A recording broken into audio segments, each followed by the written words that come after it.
தேவனுடைய பெரிதான கிருபையினால தம்முடைய வார்த்தையை நம்பி வந்தவர்களை இனியளவும் கைவிடாத சர்வ வல்லவர், தம்மை தேடுகிறவர்களுக்கு, உண்மையாய் தேடுகிறவர்களுக்கு தம்மை வெளிப்படுத்துகிற அந்த சேனைகளை கர்த்தர் இன்று கொடுக்கிற ஒரு அற்புதமான ஆலோசனை தெரியுங்களா? அப்போஸ்தலரின் புஸ்தகத்தில் 9ஆம் அதிகாரம் 3ஆம் வசனத்தை வாசிக்கும் போது நம்ம கற்றுக்கொள்ளலாம். Let us receive the counsel from the Almighty God when you read Acts chapter 9 verse 3. அவன் பிரயாணமாய் போய் தமஸ்கோவுக்கு சமீபித்த போது சடுதியிலே வானத்திலிருந்து ஒரு ஒளி அவனை சுற்றி பிரகாசித்தது. பவுலுடைய வாழ்க்கையில தேவனுடைய ஒளி அவனை சுற்றி பிரகாசித்தது. இதுக்கு மூல காரணமே பவுலுடைய பிரயாணங்க. அவன் எப்படிப்பட்டவனா இருந்தான்? கோபக்காரனா இருந்திருக்கலாம், எரிச்சல் உள்ளவனா இருந்திருப்பான், கிறிஸ்தவர்களை கொலை செய்யணும் இந்த கொலைவெறி கொண்டவனா இருந்திருப்பான். ஆனால் அவன் ஒரே இடத்துல உட்கார்ந்து இருக்கலங்க, அவன் பிரயாணப்பட்டான். இன்னைக்கு கூட இந்த வார்த்தை யாருக்கு பயன்படும்னா சோம்பேறிகளுக்கு பயன்படாத, நல்ல மனசில் வைத்துக் கொள்ளுங்க. லேசி பீப்புள் சொல்லுவாள்.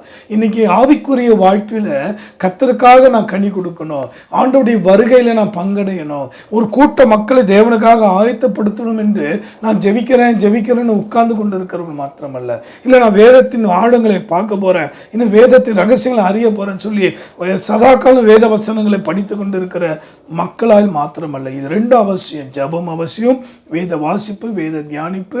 இது எல்லாவற்றுக்கும் மேலாக நாம் வாசிக்கிற கேட்கிற செய்தியின்படி நடக்கிறவர்களா இருக்கும்போது தான் தேவனுடைய வெளிச்சம் நம் மூலமா வெளிப்படும். ஆனால் தான் இயேசு சொன்னார், இந்த உலகத்துக்கு நீங்கள் வெளிச்சமா இருக்கிறீர்களே அவர் சொல்லியிருக்கிறாருங்க. இதை கேட்டுக்கொண்டிருக்க அன்பு சகோதரி சகோதரியே, உங்களுடைய வாழ்க்கையில் இருக்கிற போராட்டங்களுக்கு என் தேவன் முடிவு கட்ட விரும்புகிறார். பவுலை சுற்றிலும் வெளிச்சம் பிரகாசிக்க காரணம்னா அவன் தவறே செய்தாலும் அவன் உண்மையாக அதை செய்கிறதுக்காக கமிட்மெண்ட்டோட ஒரு இன்வால்மெண்ட்டோட தான் காணப்பட்டான். இன்னைக்கு இந்த செய்தி நான் உங்களுக்கு சொல்கிறேன்னா, ஒரு காலகட்டத்தில் நானும் ஒரு காலத்தில் இருளுக்கு அடிமைப்பட்டு கிடந்தவனாக, இதே போல் பொய்யான காரியங்களுக்கு, தெய்வம் அல்லாத வேலைக்கெல்லாம் அடிமைப்பட்டவனாக, மனுஷனுடைய கற்பனையினால கொடுக்கப்பட்டதான, மனுஷனுடைய அறிவினால கொடுக்கப்பட்டதான, அல்லது மனுஷனுடைய தன்னுடைய பெருமையினால உருவாக்கப்பட்டதான பலவிதமான இருளுக்கு நான் அடிமைப்பட்டு கிடந்தேன். ஆனால் தேவனாகிய கர்த்தர் என்ன பண்ணார்? கிருபையினால என்னை ரட்சித்தார். காரணம், என் பிரயாணம் எப்படி இருந்தது கேட்டிங்கன்னா, வருஷந்தோறும் சபரிமலைக்கு போகிறது, குறிப்பிட்ட அந்த ஆர்கனைசேஷனில் யோகாசனங்கள் முறையாக பயின்று மற்றவங்களுக்கு போய் பயிற்சி அளிக்கிறது, வாரம் 3 நாள் விரதம் இருக்கிறது, இது போதாதுன்னு சபரிமலைக்கு இப்படி கோவிலில் குருக்களாக பூசாரியாக பணியாற்றினது, இப்படி பல காரியங்களை நான் என்ன பண்ண பிரயாணமாக போய் கொண்டே இருந்தேன். எதுக்காக இந்த பிரயாணத்தை நான் செய்தேன்னு கேட்டிங்கன்னா, என் வாழ்க்கையில் ஒரு வெளிச்சம் கிடைக்காதா? ஒரு நிம்மதிங்கிற வெளிச்சம், ஒரு ஆறுதல் என்கிற வெளிச்சம், சமாதானம் என்கிற வெளிச்சம், ஒரு வல்லமைங்கிற ஒரு வெளிச்சம் வெளிப்படாதா என்கிற ஒரு எதிர்பார்ப்போடு தான் இதை செஞ்சாங்க. இந்த எதிர்பார்ப்பை பார்த்த தேவன் என்ன பண்ணாரு? அன்றைக்கு இப்படி பவுலை சுற்றின அந்த வெளிச்சம் நீங்கள் பார்க்கலாம், அவரை சுற்றின வெளிச்சம் பிரகாசித்தது. ஒரு ட்ரெமெண்டஸ் லைட், ஒரு மார்வலஸ் லைட், ஆச்சரியமான வகையில் ஒரு ஒளி அவனை சுற்றி பிரகாசித்தது. இன்றைக்கும் கூட மனிதராக என்னுடைய வாழ்க்கையில் நான் பிரயாணப்பட்டு கொண்டு இருந்தது பரலோகத்தை நோக்கி நினச்சிருந்தாங்க. ஆனால் கடைசியில் தான் தெரியும், பாவத்தின் சம்பளம் மரணம், பாவம் செய்கிற ஆத்மா சாகும் என்கிற வார்த்தையை அறிந்தபோது என்னுடைய பாவங்கள் எல்லாம் அறிக்கையிட்டு அப்போஸ்தலர் 4:12 படி இயேசுவின் நாமமே இல்லாமல் வேறு நாமத்தினால ரட்சிப்பு இல்லை, மோட்சத்துக்கு வழி இல்லை என்பதை மிக தெளிவாக வேதம் உணர்த்திருக்கனால அந்த வேத வாக்கியங்களுக்கு மட்டும் முக்கியத்துவம் கொடுத்து நான் என்ன செய்தேன்? என் ஆத்மா ஆவி சரீரத்தை தரைமட்டும் தாழ்த்தி, என் தேவனே என்னை மன்னித்தருளும், என்னை ஏற்றுக்கொள்ளும் என்று என்னை அர்ப்பணிச்சாப்போ என்ன ஆயிடுச்சு? என் வாழ்க்கையில் அந்த ரட்சிப்புங்கிற வெளிச்சம் என் மேலே வர ஆரம்பிச்சது. அந்த மன்னிப்புங்கிற வெளிச்சத்தை நான் பெற்றுக்கொண்ட அந்த மீட்புங்கிற சந்தோஷத்தை என் வாழ்க்கையில் கற்றுக் கொடுக்க ஆரம்பித்தா. இதை கேட்குற அன்பர்களே, நீங்கள் ஒருவேளை கிறிஸ்தவ ஆலயத்துக்கு போகிறவங்களா இருப்பீங்க, வேத வசனங்களை நல்லா பேசக்கூடிய ஆளாக இருக்கலாம், ஆனால் உங்கள் இருதயத்தில் தேவ அன்பு இல்லைன்னா நீங்கள் செய்வது எல்லாம் வீண் என்று வேதம் சொல்லுகிறது. நான் என் சரீரத்தை சுட்டரிக்க ஒப்பு கொடுத்தாலும், அல்லது தூதர்கள் பேசுகிற பாஷையை பார்க்கல நான் அதிகமான தேவனுடைய பாஷையை பேசினாலும், அன்பு எனக்கு இராவிட்டால் நான் ஒன்றும் இல்லைன்னு பவுல் சொல்கிறார். இதை கேட்குற அன்பர்களே, உங்கள் வாழ்க்கையில் சுற்றிலும் வெளிச்சம் பிரகாசிக்குதுன்னா ஆண்டவராகி இயேசு கிறிஸ்து தன் அன்பினாலே தான் உங்களை தொடுகிறார். இப்போ கூட 1988ஆம் ஆண்டில் அந்த ரட்சிப்புங்கிற வெளிச்சத்தை கட்டாயத்தினால் அல்ல, நேசப்பா என் மேல் வைத்த அன்புக்கு அடையாளமாக அந்த நேசருடைய அன்பின் வெளிச்சம் மேல் இறங்கினதுனால தான் இந்த சுவிசேஷம் என்கிற வெளிச்சத்தை கண்டனா இன்னைக்கு உலகம் முழுக்க இந்த அருமையான நிகழ்ச்சி மூலமாக, டிவி மூலமாக, சேட்டலைட் சேனல் மூலமாக பல காரியங்களை கர்த்தருக்காக நான் செய்து வரேன். எதுக்கு இதை நான் சொல்லேன்னா, அந்த சுவிசேஷம் என்கிற ஒளி என்னை சுற்றிலும் பிரகாசித்தது. இப்போது என்னை கொண்டு அது பிரகாசித்து கொண்டிருக்கு, இனிமேலும் பிரகாசிக்க போகுது. அதனால் இதை கேட்குற அன்பர்களே, வியாதிகள் நீங்கி இருக்கலாம், கடன் பிரச்சனை போயிருக்கலாம், குடிப்பழக்கம் விலகி இருக்கலாம். இது நல்லது. அதற்காக கர்த்தரை நான் ஸ்தோத்தரிக்கிறேன். ஆனால் அந்த சுவிசேஷம் என்கிற வெளிச்சம் உங்களை சுற்றிலும் பிரகாசிக்கிறதுக்கு அடையாளமே என்னன்னா, கோ அண்ட் ஸ்பெல். அதுதான் காஸ்பெல்ங்க. நீங்கள் போய் சொல்லிகிட்டே இருக்கணும், இயேசு உங்களை நேசிக்கிறார், இயேசு உங்களை விரும்புகிறார், இயேசு உங்கள் வாழ்க்கையில் கைவிட மாட்டார் என்று சொல்லி ஆண்டவருடைய மனதுருக்கத்தை போய் சொல்லணும். எப்படி சொல்லணும்? வருவாய் தருணம் இதுவே அழைக்கிறாரே, வல்ல ஆண்டவர் இயேசு வண்டை. வருவாய் தருணம் இதுவே அழைக்கிறாரே, வல்ல ஆண்டவர் இயேசு வண்டை. வானாளை எல்லா வீணாளாய் வருத்தத்தோடு கழிப்பது ஏன்?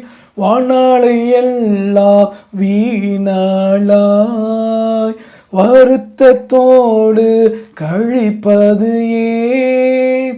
வந்தவர் பாதம் சரணடைந்தார், வாழ்வித்து உன்னை சேர்த்து கொள்வார். வருவாய் தருணம் இதுவே அழைக்கிறாரே, வல்ல ஆண்டவர் இயேசு வண்டை. கட்டின வீடும் நிலம் பொருளும் கண்டிடும் ஊற்றா உறவினரும், கட்டின வீடும் நிலம் பொருளும் கண்டிடும் ஊற்றா உறவினரும், கூடுவிட்டு உன்னாவி போனார், கூட உன்னோடு வருவதில்லை. வருவாய் தருணம் இதுவே அழைக்கிறாரே, வல்ல ஆண்டவர் இயேசு வண்டை.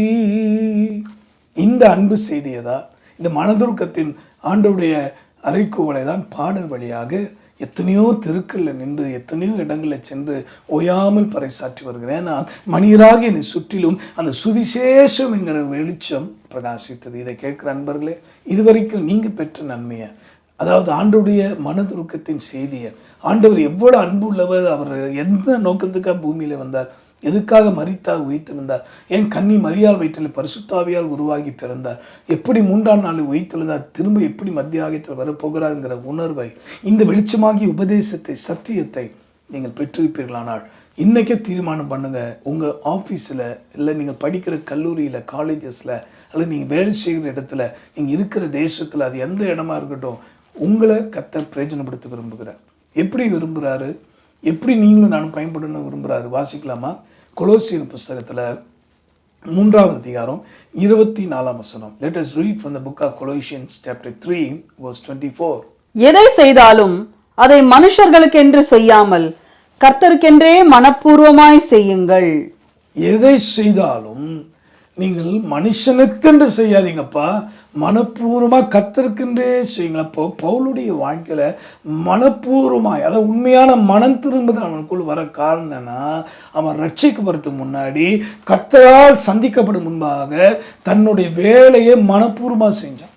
ஒரு காலத்தில் நான் இயேசுதான் மெய்யான தெய்வம் என்கிற அந்த சுவிசேஷங்கிற வெளிச்சம் என்னை சந்திக்கும் முன்பாக நான் தெய்வம் அல்லாதவர்களை பின்பற்றினேன், அல்லது அந்த இருளுக்கு அடிமைப்பட்டு கிடந்தேன். மனுஷர்கள் முன்னோர்கள் சொன்னதான சடங்காச்சாரம், பாரம்பரியம், இப்படிப்பட்ட பல பாவ காரியங்களுக்கு நான் அகப்பட்டிருந்தது உண்மைதான். ஆனால் மனப்பூர்வமாக அவைகளை நான் பின்பற்றினாங்க. நான் மறுபடியும் சொல்கிறேன், உண்மை உள்ளவன் எவனோ அவன் பரிபூர்ண ஆசீர்வாதத்தை பெறுவான். இன்றைக்கி உங்கள் வாழ்க்கையில் உண்மையாக ஒளியை தேடிக்கொண்டு இருக்கீங்களா?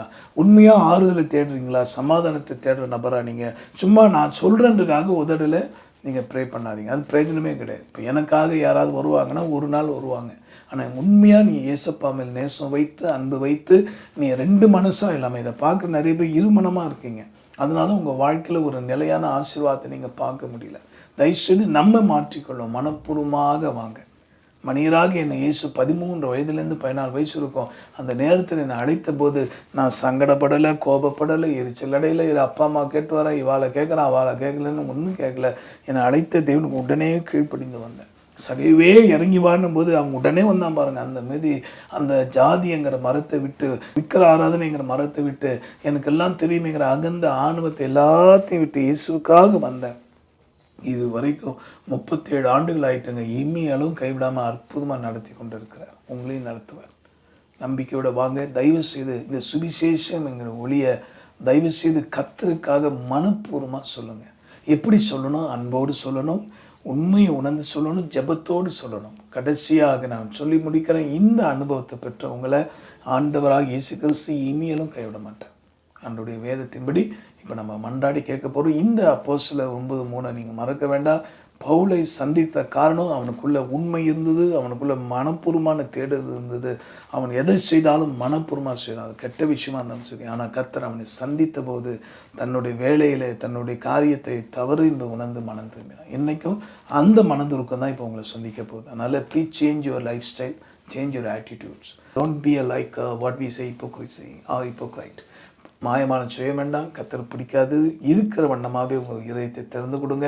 அந்த வெளிச்சம் இப்போ உங்களை பிரகாசிக்கும். ஜெபிப்போம். அன்புள்ள ஆண்டவரே, இருளை வெளிச்சமாக்கின தேவன் அல்லவா நீர். மனதுருகி ஆசீர்வதிங்கப்பா. உண்மை தேடி வந்திருக்கிறோம் ஆண்டவரே, உண்மை நாடி வந்திருக்கிறோம் ஆண்டவரே. கொலை செய்யினா கூட, 4 பேர் கெடுக்கணும்னா கூட, அன்றைக்கி பவுலுக்குள்ளே அந்த தன்மை இருந்தது, கமிட்மெண்ட், இன்வால்மெண்ட். அதே போல் நல்ல விஷயத்துக்கு எவ்வளோ அதிகமாக மாறி இருக்கணும். அது கெட்ட விஷயத்துக்கே இவ்வளோ கமிட்மெண்ட்னா, நல்ல விஷயத்துக்கு எவ்வளோ அதிகமாக அவன் தன்னை கமிட் பண்ணியிருக்கிறான். அதனால தான் கர்த்தருக்காக விசுவாசத்தை நான் காத்துக்கொண்டு நல்ல போராட்டத்தை போராடினேன், ஓட்டத்தை ஜெயமாக முடித்தேன் என்று சொன்னாரப்பா. கர்த்தருக்காக எல்லாவற்றையும் நஷ்டம் குப்பையுமா என்னென்னு சொன்னாரப்பா. அந்த தேவனே நீர் நினைத்து பாரு. இன்றைக்கு இந்த செய்தி மூலமாக ஒவ்வொரு வீடுகள்லையும், எல்லார வாழ்க்கையிலும், ஊழியத்தையும், அவங்க செய்கிற வியாபாரத்திலும், அவங்க இருக்கிற தேசத்துலையும், எந்த இடத்துல இருந்தாலும் அவங்க உங்களை சுற்றி வெளிச்சம் உண்டாகட்டும். அந்த சுவிசேஷம் வெளிச்சத்தை யாருக்கென்று இல்லை, மனுஷனுக்கென்று இல்லை, கர்த்தருக்கென்று நான் மனப்பூர்வமாக சொல்வேன்னு சொல்லி வேலை செய்கிற இடத்துல போகிற வருகிற இடங்கள்லாம் அது அன்பு சொல்லுகிற இருதயத்தை பிள்ளைகள் தாரும். ஆத்ம பாரத்தை நிரப்பும். கண்ணீரோடு மன்றாட ஆண்டவரை அற்புதம் செய்யும். இயேசு மூலமாக வேண்டுகிறோம் நல்ல பிதாவே, ஆமென். Light of the World Ministry உலகமெங்கும் பிரகாசித்து கொண்டிருக்க ஒளி. இந்த ஜீவ ஒளியை நீங்கள் என்னோட சேர்ந்து அவர் ராஜ்யத்தை கட்டலாமே. கர்த்தர் உங்களையும் உங்கள் குடும்பத்தையும் அபிரதமாய் ஆசீர்வதிப்பார். God bless you.